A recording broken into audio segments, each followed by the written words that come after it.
अरे बाप, सबसे बड़ी दुख की बात तो यह है कि इतना सब कुछ होने के बाद भी कबीर को अपनी गलती का एहसास नहीं हुआ है। अपने खानदान की इज्जत की धज्जियां उड़ा दी है उसने। अक्षय, ड्राइवर को बोलो गाड़ी बाहर निकाल। मैं अभी के अभी कबीर से मिलना चाहती हूँ। जी। एक मिनट वाह, अभी तो हमें खुद नहीं मालूम कि कबीर है कहाँ। आप कहाँ मिलने जाएंगे उससे? अक्षय, मैंने तुमसे कुछ कहा। जी। लेकिन बा, आप वहां जाकर क्या करना चाहती है? मैं अपने पोते से मिलने जा रही हूँ। किसी को दिक्कत है क्या?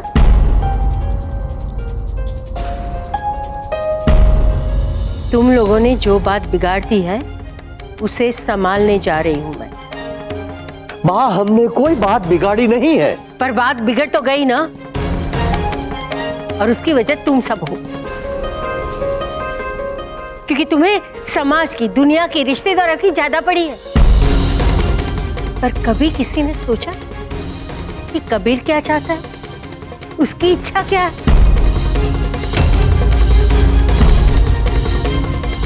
तो मतलब आप क्या चाहती है? हमें वही करना चाहिए था जो वो चाहता है।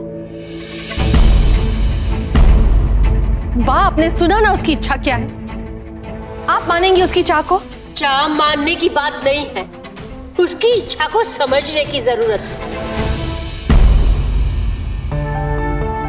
याद है महेश, कबीर 18 साल का भी नहीं हुआ था तब उसने जिद की थी कि उसे गाड़ी चाहिए। तब क्या तुमने उसे घर से निकाल दिया था?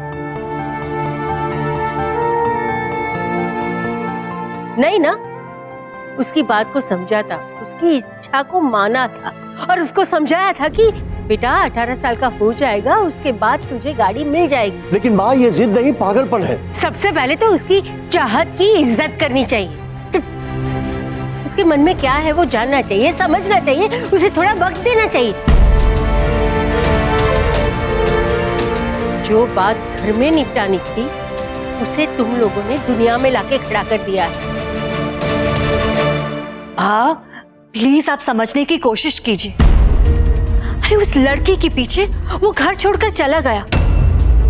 हमारा प्यार, हमारा दुलार कुछ नहीं दिखा उसे, बस वो हमें छोड़कर चला गया। पर ऐसा क्यों हुआ? उस लड़की पिया में कुछ ना कुछ तो होगा ना, जो कबीर उसके पीछे चला गया। हमारे प्यार में, हमारे दुलार में कुछ ना कुछ तो कमी थी। उसी वजह से उसने इतना बड़ा कदम उठाया।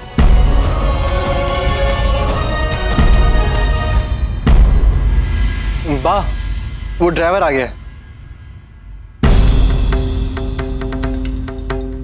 और हाँ, न तो मैं वहां से कबीर को वापस लाने जा रही हूँ, न तो उसे छूट देने जा रही हूँ कि वो अपनी मनमानी करे। एक बार मैं अपने पोते से मिलना चाहती हूँ और मैं उसे मिलने जा रही हूँ।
कबीर, तुम यहाँ?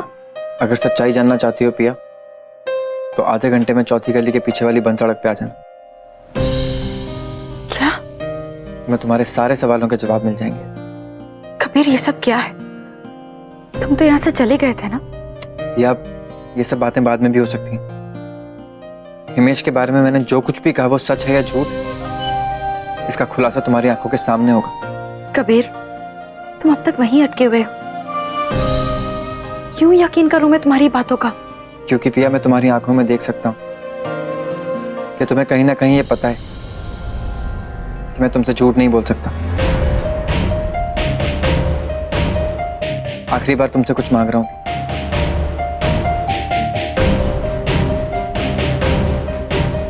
आधे घंटे में चौथी गली की बंद सड़क आ जाना। लेकिन कबीर,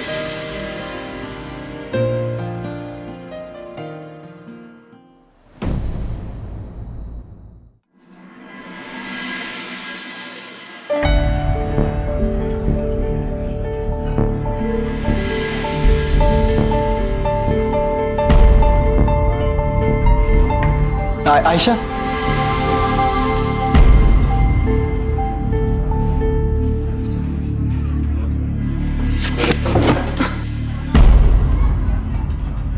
सॉरी, वो मैं, बैठो ना प्लीज।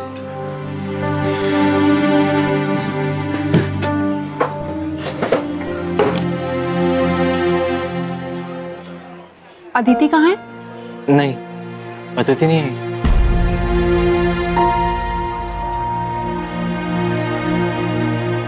आयशा, मैं कहना चाहता था कि उस दिन फोन पे मैंने जो कुछ भी बोला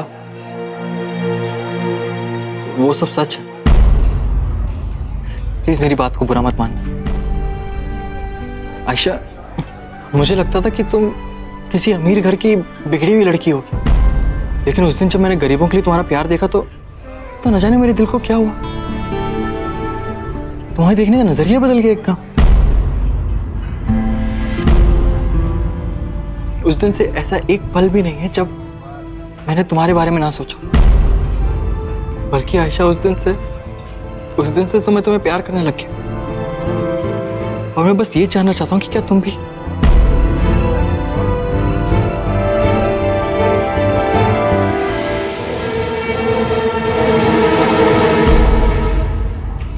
आयशा, तुम भी वेल टू डू फैमिली की हो, एक पैसे वाले घर की हो, तो हमारे रिश्ते को लेके हमारी फैमिली को कोई प्रॉब्लम नहीं होगी, कबीर भाई जैसे। आयशा, मैं तुमसे बहुत प्यार करता हूं। I love you lot Ayesha. मेरा एक सपना है कि सुबह मैं जब आंखें खोलूं तो तुम मेरे सामने, और जब रात को मेरी आंखें बंद हो तब भी मेरे सामने तुम हो। बस एक बार कह दो, एक बार, कि तुम भी मुझसे।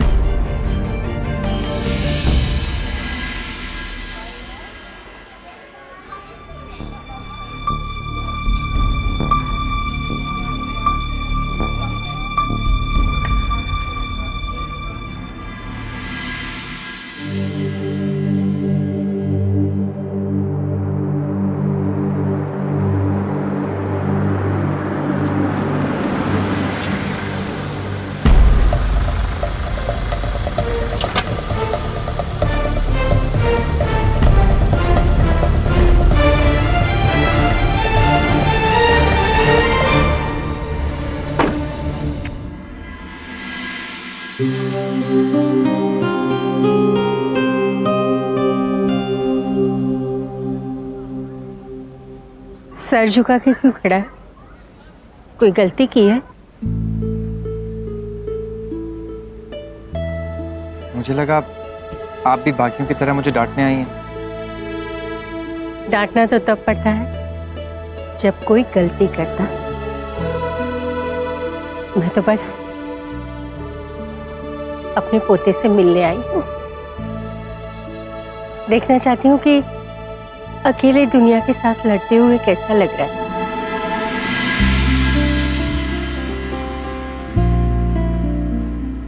तो फिर क्या देखा आपने बा? थोड़ा सा टूटा फूटा है, पर वो लड़ाई कैसी जिसमें जख्म ना हो।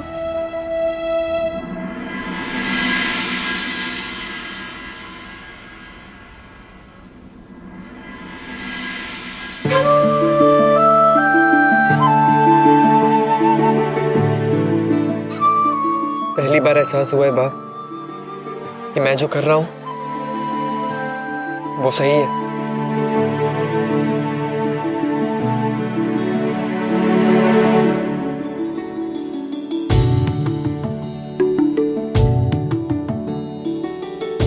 बेटा, एक बात हमेशा याद रखना, इरादा सही होना चाहिए। अगर इरादा सही हो, नियत नेक हो, तो मंजिल कैसी भी क्यों ना हो, ताकत अपने आप मिल जाती है।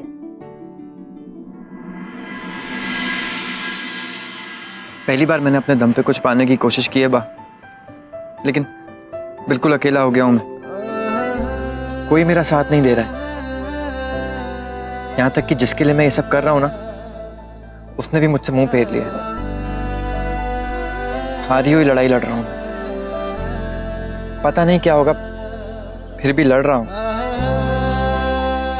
लेकिन आप जानती हैं बा, अपनी मंजिल को पाने की इस लड़ाई में कहीं ना कहीं मैंने खुद को पा लिया है।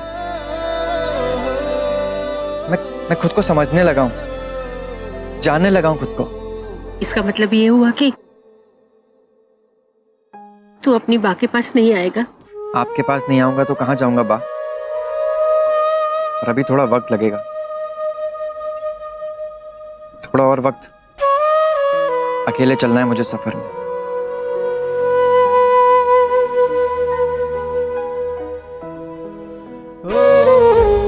तुम्हें देखकर तुम्हारे दादाजी की याद आ गई। वो भी कोई भी काम हाथ में लेते थे तो जब तक पूरा ना हो छोड़ते नहीं थे, फिर चाहे उसमें हार हो या जीत।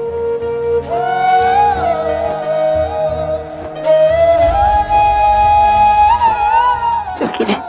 चलता हूं बा।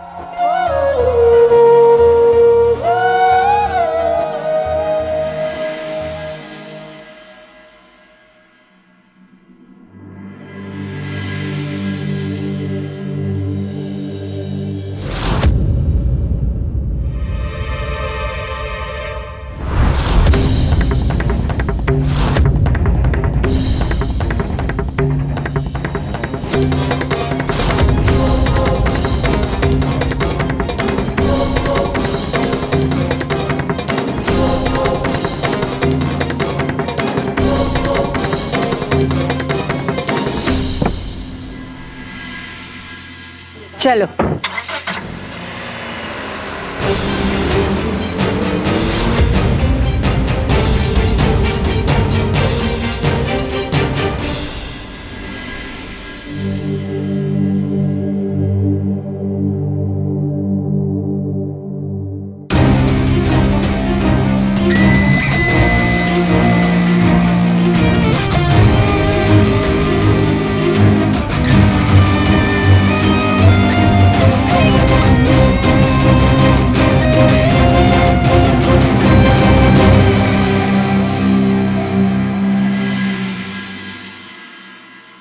तुम जीत गए हिमेश, मैं हार गया। ये सारी बातें तो मैं पहले ही सुन चुका हूं। तू असली मुद्दे पे आने भाई। लेकिन पहले तुम्हें वही वादा करना होगा जिसके लिए मैं तुम्हें ये पैसे दे रहा हूं। तुम्हें तुम्हारी मुंबई वाली बीवी को छोड़ना होगा हिमेश।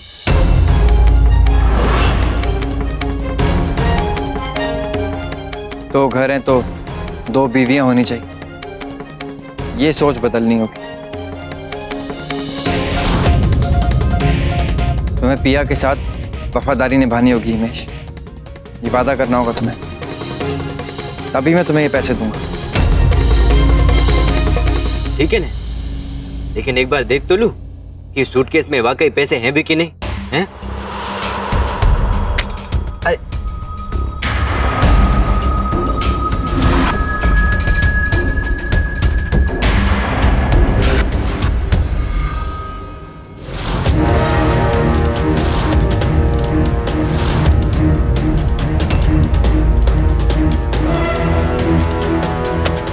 ठीक है कबीर,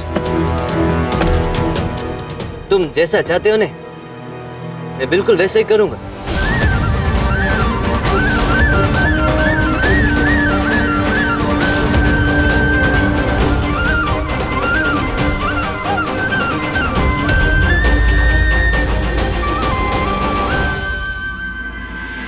जैसे मैंने कहा था वही हो रहा है ना। मैं तुझसे प्यार करता हूँ, तेरे लिए कुछ भी कर सकता हूँ, यही सब कह रहा था ना वो।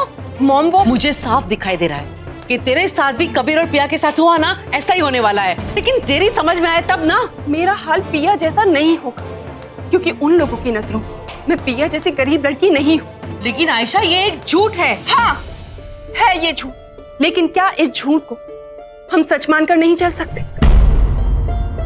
पिया हिमेश जैसे लड़के के साथ जिंदगी बिता सकती है, लेकिन मैं नहीं। लेकिन ये जरूरी नहीं है कि तुझे भी हिमेश जैसा ही लड़का मिले। तुझे कोई ऐसा भी क्या करोगी? ज्यादा से ज्यादा क्या होगा, तुम उससे थोड़ा सा अच्छा लड़का ढूंढो, लेकिन वो अक्षय जैसा अच्छा लड़का तो नहीं होगा ना।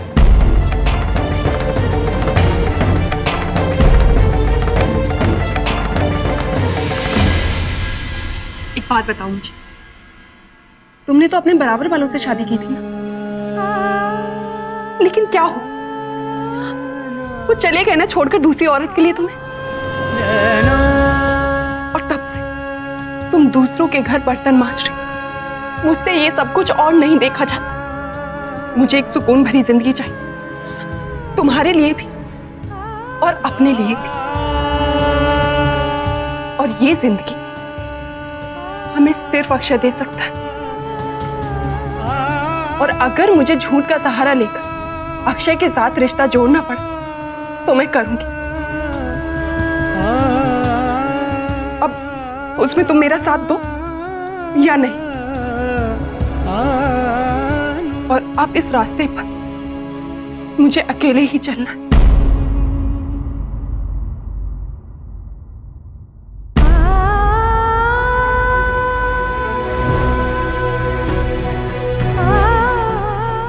मुझे माफ कर दो मां, लेकिन अब मैं पीछे नहीं हट सकती। आयशा,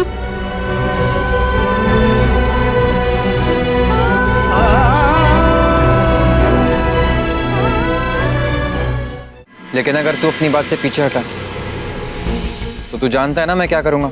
जानता हूँ कबीर, जानता हूँ, लेकिन मैं एक बात बोलूं, ये जो सच्चा प्यार करते हैं ना, वो दुनिया में किसी से नहीं डरते।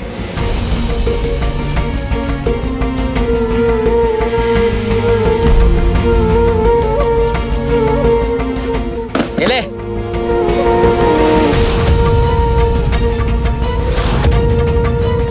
मेरी पिया को प्यार करने के लिए मुझे दुनिया में किसी के पैसे की जरूरत नहीं है। देख, मुझे नहीं पता कि तेरे दिल में ये बात किधर से आई कि मैं पहले से ही शादीशुदा हूं, लेकिन खैर जिधर से भी आई, ये मैं जानता हूं कि ये गलत है, क्योंकि मैं सिर्फ और सिर्फ पिया से ही प्यार करता हूं। और उसके अलावा मैं कभी किसी दूसरी लड़की के बारे में सोच भी नहीं सकता। मेरी तुमसे एक ही विनती है कबीर, हमें परेशान करना छोड़ दो।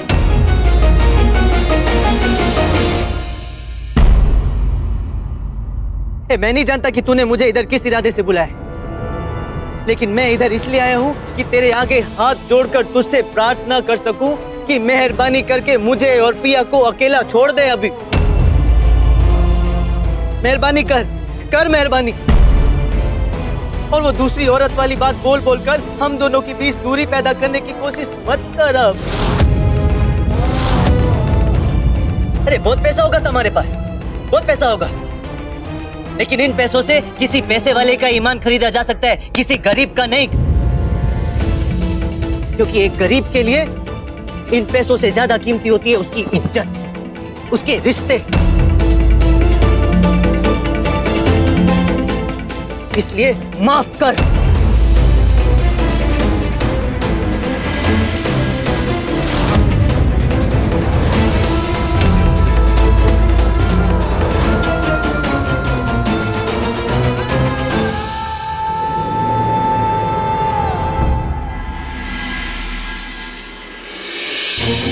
अच्छा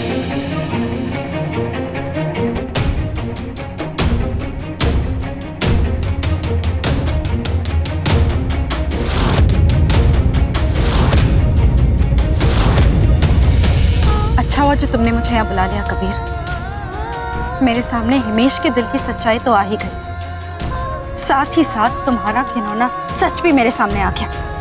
तुम इस हद तक गिर जाओगे कबीर, ये मैंने कभी नहीं सोचा था।